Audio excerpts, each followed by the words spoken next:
हे त्रिदेव, आप बड़े दया के भंडार है कि मेरा ये सनातन और समस्त पूरा देश हिंदू समाज सनातन ये मंदिर है। ये नाथ, ये केवल स्वार्थवश संगतवश ये ऐसे भटक गए हैं, दलाली में, छल में, कपट में, नशीले पदार्थों में, जीव जंतुओं को मार मार करके खाने में लग गए हैं। हे नाथ, फिर भी मुझे इन पर दया आती है। आखिर ये सब ही मेरे सनातन हिंदू, फिर भी दया कर दीजिए। ये संगत में और स्वार्थ और लालच में, खान पान में भटक गए हैं। हे नाथ, हे त्रिदेव, हे त्रिदेवियों, आप थोड़ी सी इन पर सहायता कर दीजिए। मैं आपसे निवेदन करता हूँ, हे नाथ, अपने पूरे विश्व के लिए सद्बुद्धि प्रदान कीजिए। ये सब आखिर मेरा विश्व पूरा परिवार है, ये ऐसे भटक गए हैं, ये समझ नहीं पा रहे हैं कहाँ अच्छा है कहाँ बुरा है, और ये आंखें बंद करके दलाली, छल कपट, धोखा, गद्दारी में और खान पान में, नशीले पदार्थ में ऐसे लुप्त हो गए हैं जिन्हें अपने जीवन के बारे में भी अच्छा बुरे की कोई पहचान नहीं है। पूरा संसार, पूरा विश्व मेरा परिवार है। हे मेरे भगवान विष्णु, हे त्रिदेव और हे सरस्वती, इनको सद्बुद्धि प्रदान करके और इनको कल्याण कर दीजिए। मेरे परिवार को स्वतः वापिस कर दीजिए। ये इन्होंने गलत मार्ग और चुनाव कर लिए हैं।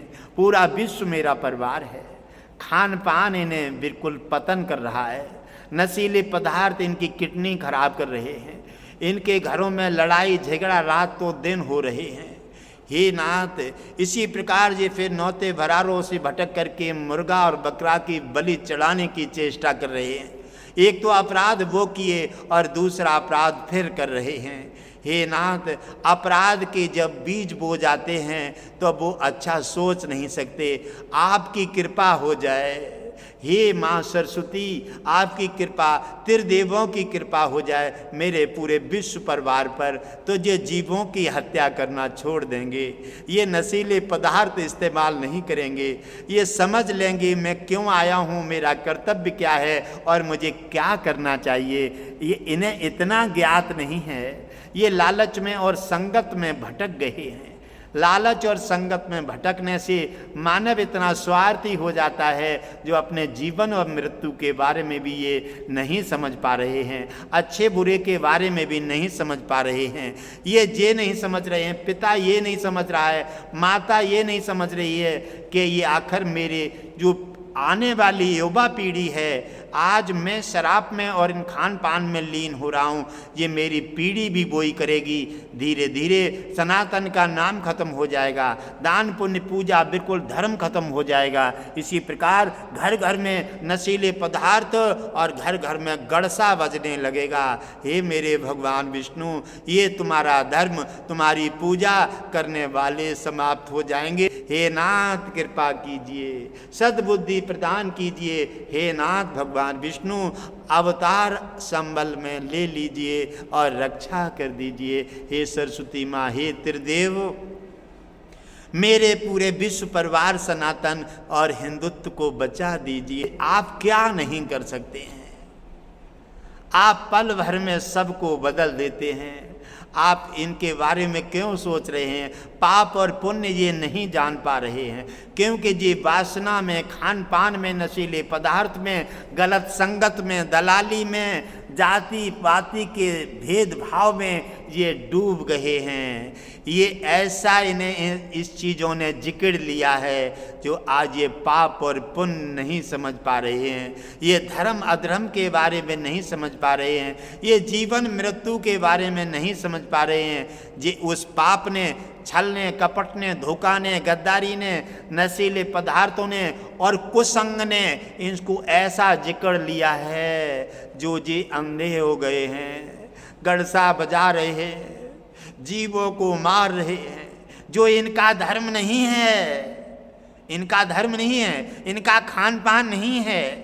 जो इनका भारत के रहने वाले हैं, महापुरुष हैं, ये सनातन मंदिर में पुजारी हैं, इनका ये धर्म नहीं है। और धर्म के विरुद्ध में जब जाकर के कोई अपना मार्ग से भटक जाता है तो हे नाथ वही, हे नाथ कृपा कर दीजिए, पूरा विश्व सनातन मेरा परिवार है और परिवार को पुनः पिता का जे आदर करें, ये खान पान से बदल जाएं, शुद्ध शाकाहारी भोजन इस्तेमाल करें, जीवों पर दया करें, साधु संत ब्राह्मणों का आदर करें, माता पिता का सम्मान करें और समस्त मंदिरों में पुजारी बनकर के पूजा करें। अपने को समझ लें, हे मेरे भगवान विष्णु, हे त्रिदेवो, आज की वीडियो में आप इतनी कृपा कर दीजिए, आप मेरे पूरे विश्व सनातन हिंदू परिवार को एकता में ला करके और आप मेरे को वापिस कर दीजिए। हे नाथ, मैं आपका एहसान नहीं भूलूंगा। हे मेरे त्रिदेव, हे भगवान विष्णु, आप तो सर्वशक्तिवान हैं, मुझे उम्मीद है आप मेरे पर कृपा जरूर करेंगे, क्योंकि सनातन ये मंदिर है, महापुरुषों का देश है, ये इसमें गड़सा क्यों बजाए जा रहे हैं? आगे आने वाले समय में कोई परिवार नहीं बचेगा, कोई भी बच नहीं पा रहा है नाथ। जाति धर्म भी परिवर्तित हो गया खाने पीने में। लंबा टीका लगाए हैं और पंडित कह रहे हैं, वो भी दुकान पर खड़े हैं, वो भी मुर्गा बकरा को खरीद रहे हैं, नशीले पदार्थों को सेवन कर रहे हैं। हे नाथ, मैं जानता हूँ कि युग का प्रभाव है, लेकिन युग के प्रभाव में आपका भी तो चमत्कार है। आप कलयुग में, सतयुग में, द्वापर में, त्रेता में, हर युग में आपने वचनबद्ध हैं कि हम साधु संत ब्राह्मण गुरुदेव घटघटवासी जी की हम हर युग में सहायता करेंगे। तो हे नाथ, सहायता कर दीजिए मेरे सनातन और मेरे हिंदुत्व के लिए, मेरे पूरे विश्व भारत परिवार के लिए। कपट धोखा गद्दारी से बचा करके इन्हें अवगत करा दीजिए कि जो तुम कर रहे हो जो तुम्हारा नहीं है, और जो तुम छोड़ गए हो वो तुम्हारा है। वो गुरुदेव के पास जाओ, गुरुदेव अवगत कराएंगे, सद्बुद्धि प्रदान कर दीजिए। और गुरुदेव रातों दिन अवगत करा करके और उन्हें सद्बुद्धि प्रदान करके पूरे भारत को, सनातन को मंदिर बनाऊंगा और सबको मंदिरों में पुजारी बना करके। भारत मेरा सोने की चिड़िया, तपोभूमि,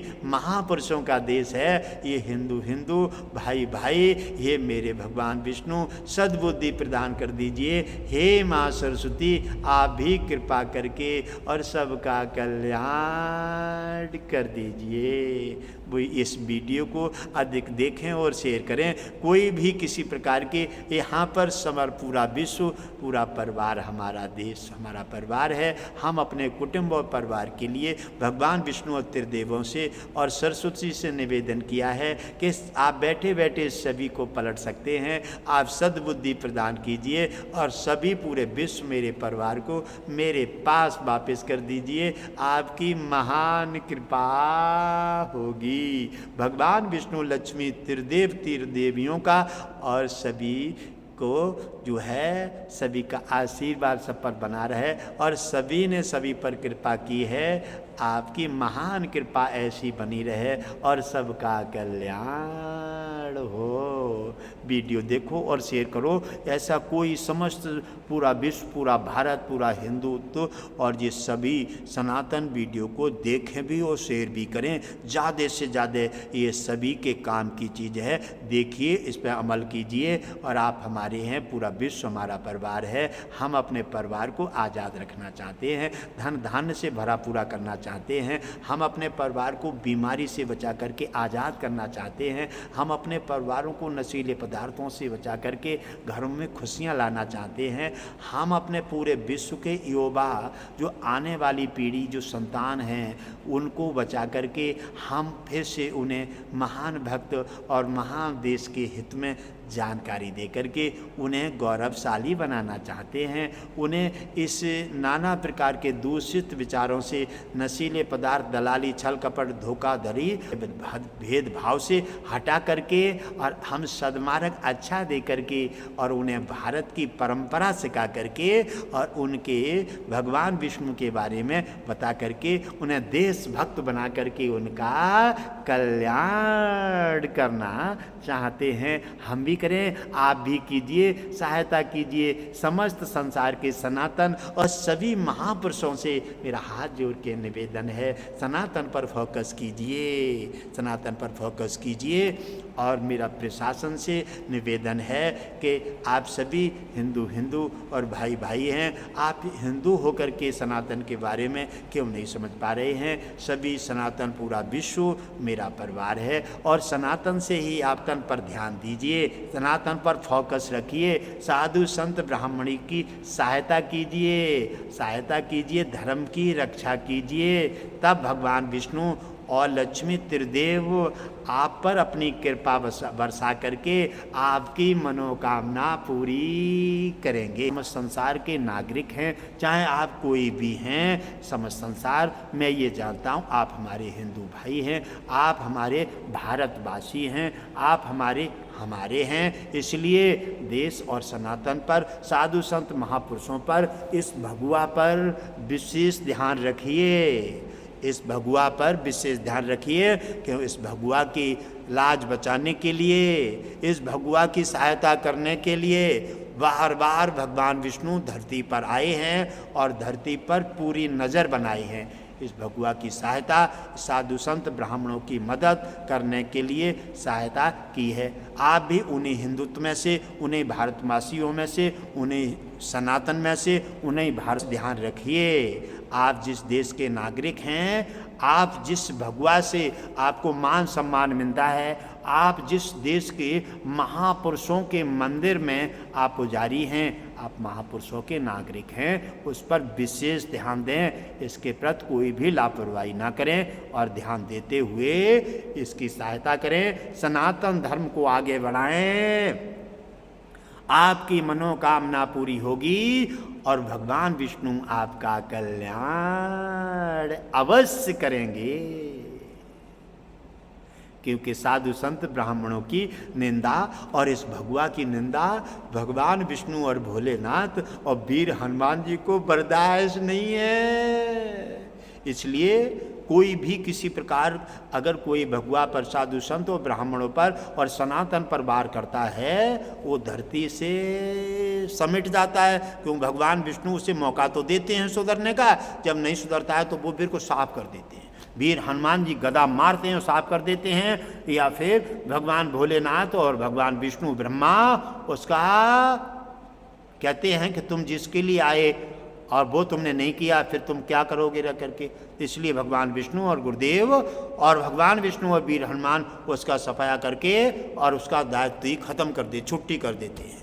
इसलिए आप अपना वर्चस्व निभाइए। आप सनातनीय महापुरुषों का देश है और इसलिए उसी में से आप बने हैं, अधिकार मिला है। और आप जो भी बने हैं, आप सभी भारत के रहने वाले हैं, आप हिंदुत्व हैं, सनातनी हैं, इसलिए उसके लिए पहले समर्पित रहें, पहले उसकी रक्षा करें। साधु संत और भगवा और ब्राह्मणों का हमेशा मान सम्मान करें, तब भगवान विष्णु और शंकर जी और वीर हनुमान का आशीर्वाद सदा बरसेगा और तब तुम्हारा कल्याण होगा। आप कोई भी इतिहास उठा के देख लीजिए, पीछे देख लो, जब जब साधु संतों पर, महापुरुषों पर वार हुआ, राजा रावण ने साधु संतों के रक्त निकाले, भगवा का निरादर किया, तो भगवान विष्णु ने राम रूप में अवतार धारण किया और मार करके उसका सफाया कर दिया। कंस ने साधु संतों पर जब वार किया, इस भगवा का निरादर किया, तो फिर कृष्ण अवतार हुआ और उनको भी मार करके सफाया कर दिया। शेषबाहु अर्जुन ने साधु संत महापुरुषों के आश्रमों में आग लगाई, जला करके और उन्हें समाप्त किए। बार बार अपना वर्चस्व दिखाया, गर्मा दिखाई अपने राजा होने का। तो भगवान विष्णु ने परशुराम रूप धारण किया जमदग्नि के यहाँ, परशुराम रूप धारण किया और शीर्ष बाहु अर्जुन को मार करके और सफाया कर दिया। आप नजीर देखिए। इसी प्रकार साधु संत महापुरुषों के जज्बा को देखिए। महापुरुषों ने बार बार अपना व्यवस्था दिखाई है। महापुरुष दया करते कहते हैं सम पूरा विश्व मेरा परिवार है, इसलिए वो किसी पर वार करना नहीं चाहते, वो आपको अपना समझते हैं। लेकिन आप न जाने उन्हें कितना गैर समझ लेते हैं और गैर समझ करके उन पर वार करने लगते हैं। सनातन पर वार करते हैं, आश्रमों पर वार करते हैं, साधु संतों पर वार करते हैं, उनके भक्तों पर वार करने लगते हैं। आप गैर मन समझिए। ऐसी स्थिति में आकर के राजा सगर के 60,000 पुत्र, जब उन्हें अहंकार हुआ कि मैं राजा हूँ, 60,000 होने का अहंकार हो गया। और जब उन्होंने कपिल मुनि के आश्रम में, जब इंद्र ने छल कपट करके घोड़ा बांध दिया, लेकिन कपिल मुनि का कोई वहाँ दोष नहीं था, इसलिए न्याय नहीं हो पाता है। साधु संतों को लोग टारगेट बना देते हैं। और उन्होंने कपिल मुनि के आश्रम में घोड़ा बांध दिया इंद्र ने, और वो 60,000 पुत्र सगर के जाकर उनके आश्रम में पहुंच जाते हैं। आश्रम में जाकर के उन पर वार करने लगे। कपिल मुनि ने कहा बच्चे इसमें मेरा कोई दोष नहीं है, आप यहाँ से जाइए और आप अपना घोड़ा ले जाइए। किनका घोड़ा है, क्या है क्या नहीं है, मैं कुछ नहीं जानता, मैं अपना तपस्या में हूँ। उन्होंने कहा वाह, 60,000 को देख करके आप घबरा रहे हैं और आप वार कर रहे हैं। उन्होंने राजा के आवेश में आकर के 60,000 घमंड में होने के, और तैसे ही उन्होंने वार कर दिया। कपिल मुनि पर उन्होंने वार किया, कहा कि तुम साधु संत हो और तुम नाना प्रकार से भेद भावना करते रहते हो, और तुमने एक अकेले होने के खातिर तुमने ये 60,000 का तुम्हें डर नहीं रहा और तुमने ये घोड़ा पकड़ लिया। कपिल मुनि ने कहा कि नहीं, घोड़ा मैं नहीं लाया हूँ, मुझे कोई पता नहीं है। तो कौन किनकी सुनता है, क्योंकि भगवान से तुम्हें डर नहीं लगता, और भगवान से डर उसी को नहीं लगता है जिसका जीवन का अंत होने वाला होता है। क्योंकि ये बिना दया के संत कसाई और दया करी तो आफत आई। ये बार बार जब पिटारा खुलता है तो सुन लीजिए। बार बार उन्होंने 60,000 ने कपिल मुनि पर जब धावा बोला तो कपिल मुनि ने अपना वर्चस्व बचाने के लिए कहा ठहर जाओ, और जैसे ही कपिल मुनि ने जल लिया कमंडल से, और जैसे ही कहा जाओ तुम्हें 60,000 होने का घमंड है, जाओ तुम 60,000 भी भस्म हो जाओ। एक कपिल मुनि के श्राप से 60,000 भी भस्म हो गए। सगर के 60,000 पुत्र भस्म हो गए एक ही कपिल मुनि की श्राप से।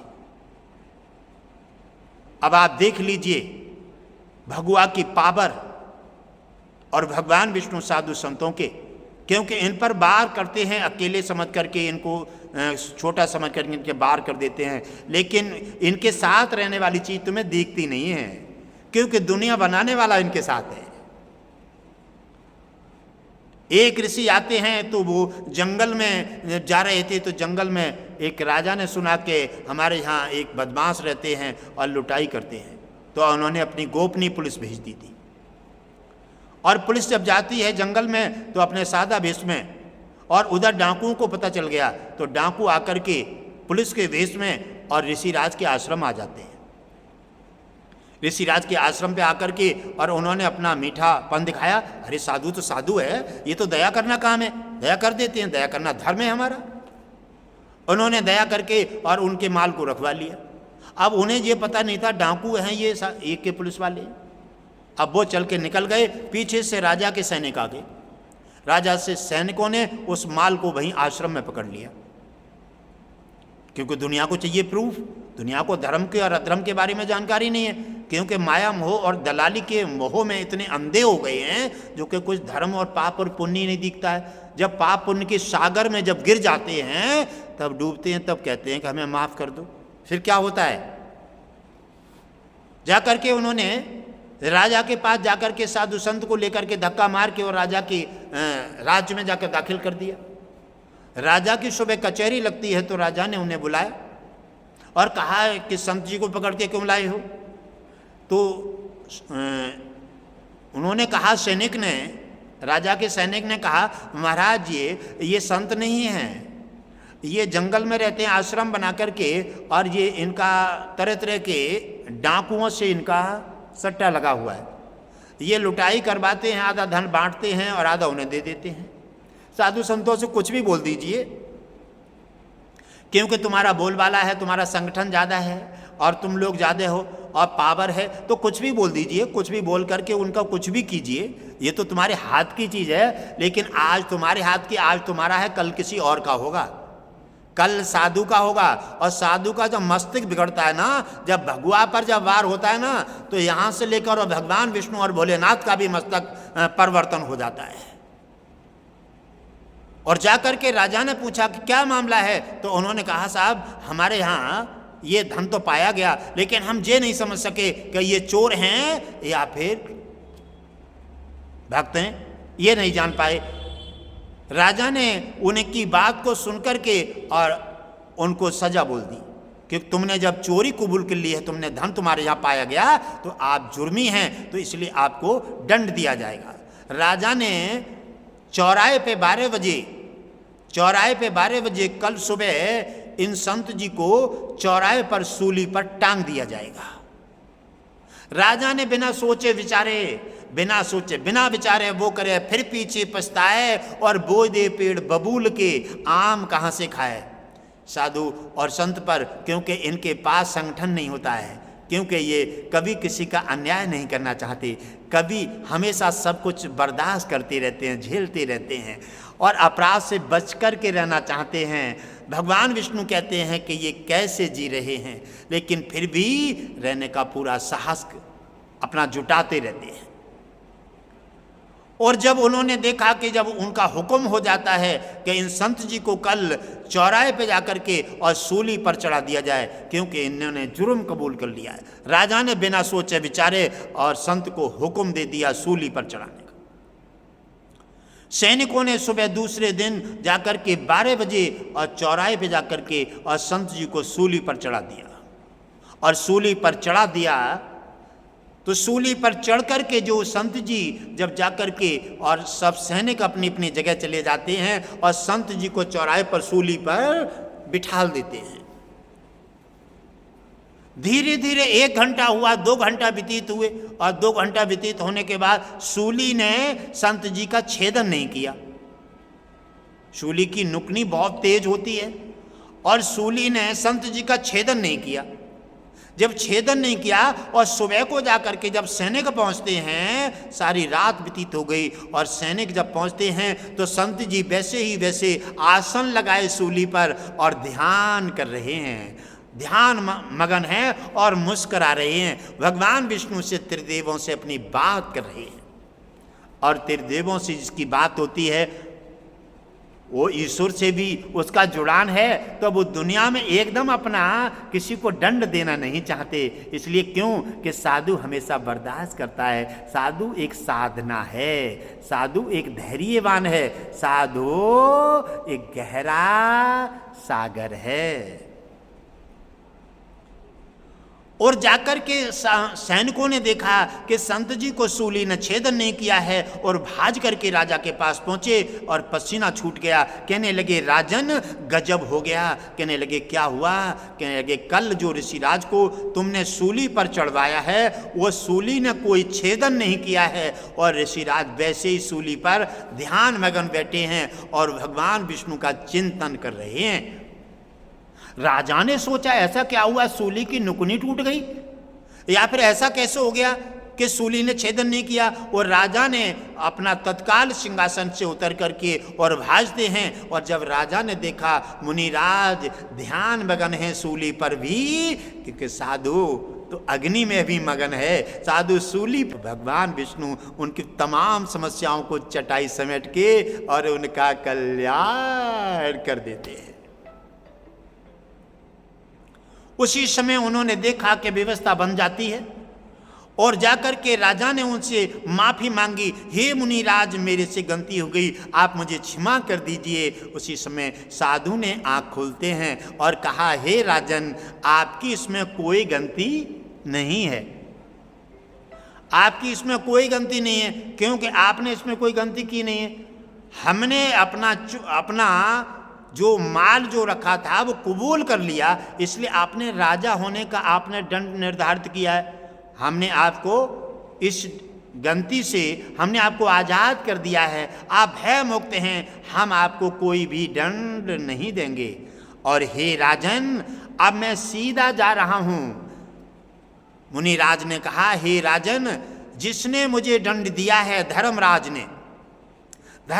ने दंड दिया है, और धर्मराज धर्म का संचालन कर रहा है, और धरतीवासी यहां कुछ भी कर रहे हैं, लेकिन वो धर्म की कुर्सी पे बैठ करके धर्म का सही संचालन नहीं कर पा रहा है, तो वो धर्म की कुर्सी पर बैठने का उसे कोई अधिकार नहीं है। संत जी ने राजा को तो आजाद कर दिया, और वहीं से आसन लगाए हुए और सीधे धर्मराज के पास चले जाते हैं। धर्मराज के पास, यमराज के पास ये नियम है कि कोई भी प्राणी जीवित नहीं जा सकता, कोई भी प्राणी शरीर त्याग करके ही जा सकता है, लेकिन साधु संत अपनी हट कर जाए तो शरीर के सहेत जा सकता है, क्योंकि उसके लिए भगवान विष्णु और त्रिदेव कहीं भी किसी प्रकार साधु ब्राह्मण के लिए रोक नहीं है। वो हर जगह मिल सकता है, हर जगह जा सकता है, और हर जगह अपना तप कर सकता है। ये साधु और ब्राह्मण आजाद है।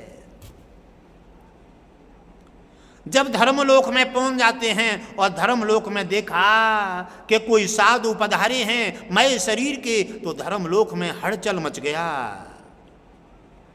धर्मलोक में हड़चल मचा तो धर्मराज ने जैसा सुना तैसे धर्मराज कुर्सी से उठे चले आ रहे हैं और मुनिराज को प्रणाम किए। मुनिराज ने उन्हें आशीर्वाद दिए और कहा, हे धर्मराज, आप धर्मराज की कुर्सी पे बैठ करके आप इतनी गहरी नींद में सो रहे हैं कि धरती पर इतनी बड़ी घटनाएं हो रही हैं, धरती पर इतने पाप और पुण्य जितने हो रहे हैं जिसका तुम्हें बारे में कोई ज्ञात ही नहीं है। फिर आप धर्म के संचालन कैसे कर पा रहे हैं? जो कर रहा है वो बच रहा है, और जो नहीं कर रहा है वो फंस रहा है। जीवों पर अत्याचार किया जा रहा है, साधु संत और भगवा पर वार अनुचित वार किए जा रहे हैं। आप धर्म का कैसा संचालन कर रहे हैं? हे धर्मराज, जब तुम्हें धर्मराज की कुर्सी पर बैठ करके उचित न्याय करने का जब तुम्हारा विवेक जागृत नहीं है, तो आप धर्मराज की कुर्सी क्यों नहीं छोड़ देते? इसलिए मैं तुमसे आज कुछ जवाब लेने आया हूं। आप अपना लेखा जोखा वो रजिस्टर ले आइए, आप अपना खत बुक ले आइए। आप देखिए मैंने कौन सा अपराध किए हैं, इस अपराध में मुझे सूली दी गई। हे राजन, तो साधु धर्मराज से हिसाब ले लेता है जब अपनी सिर पे आ जाए, तो धरतीवासियों को तो छोड़ दो, जब अपनी सिर आ जाए तो धर्मराज से भी हिसाब ले लेता है। और साधु पहुंच जाते हैं धर्मराज के पास और धर्मराज से कहा, जाओ अपना लेखा जोखा निकाल कर लाओ और बताओ जो तुमने मुझे बड़े चौराहे पर मेरी जो निंदा कराई है, जो भगवा का जो तुमने अपमान कराया है, ये मैंने क्या अपराध किया जो मुझे चौराहे पर मेरी जगहसी कराई और मेरी चौराहे पर मुझे टांग करके सूली पर और मेरा तुमने अपमान कराया है? तुम धर्म का संचालन क्या कर रहे हो जब कुर्सी पे बैठे बैठे?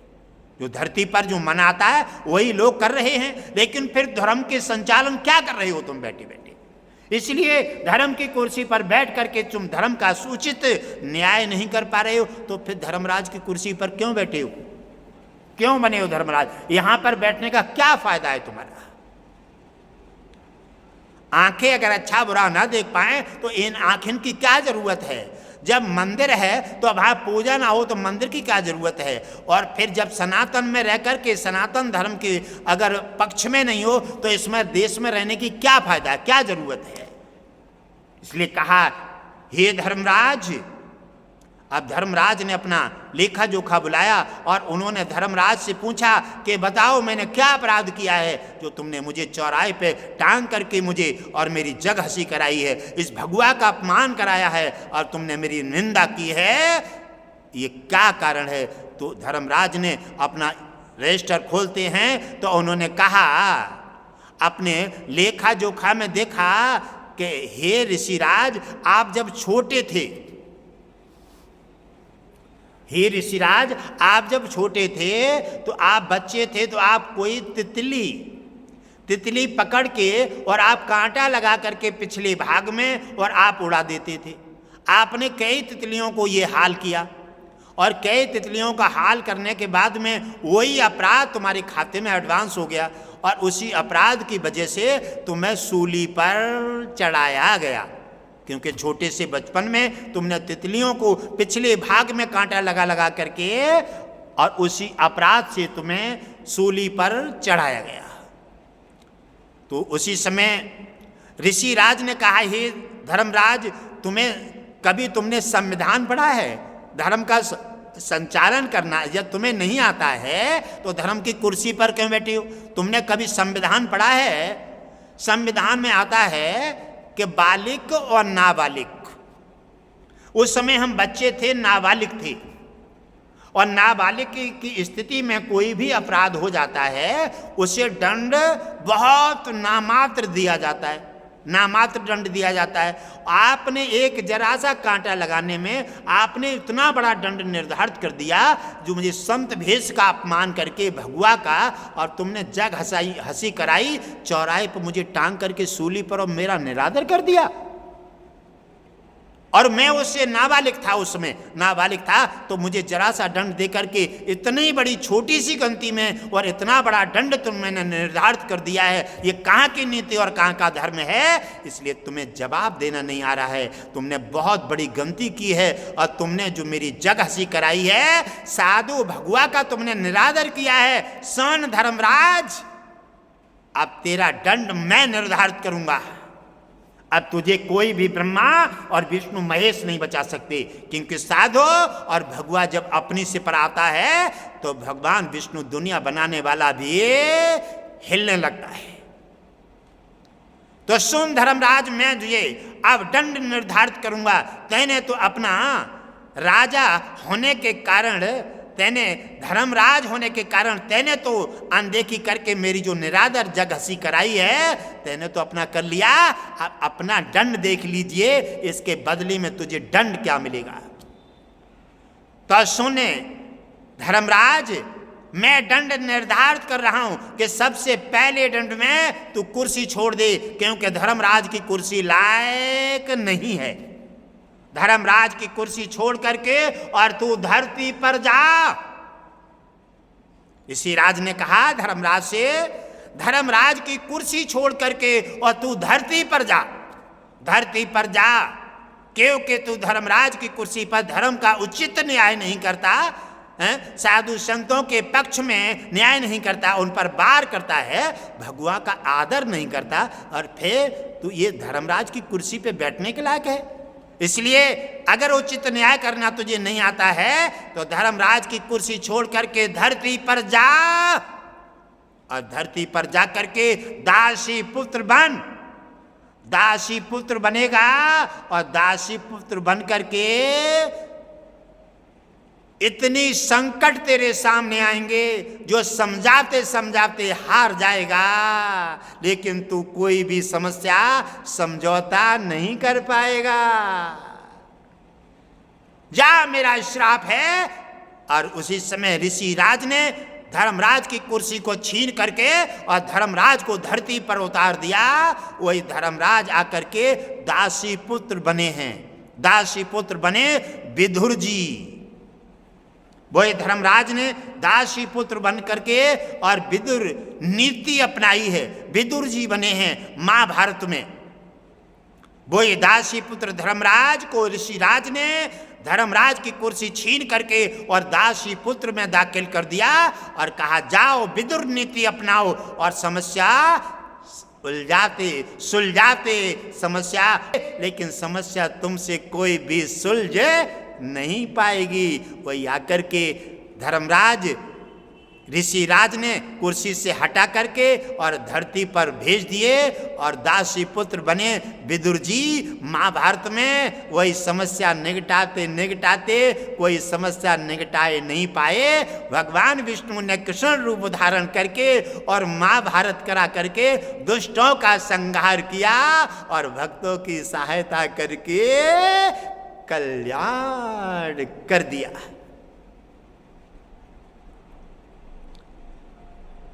भक्तों की जोश और जज्बा, क्योंकि संसार पूरा विश्व भारत हमारा सनातन है और सनातन से ही सभी भक्तों का जो अधिकार मिले हैं, इसलिए भगवा का और सनातन का विशेष ध्यान रखिए। साधु संत ब्राह्मणों का आदर कीजिए, संस्था की सहायता कीजिए। कहीं ऐसा नहीं कि इलायची के धोखे में मिर्चें मुंह फूंक दें।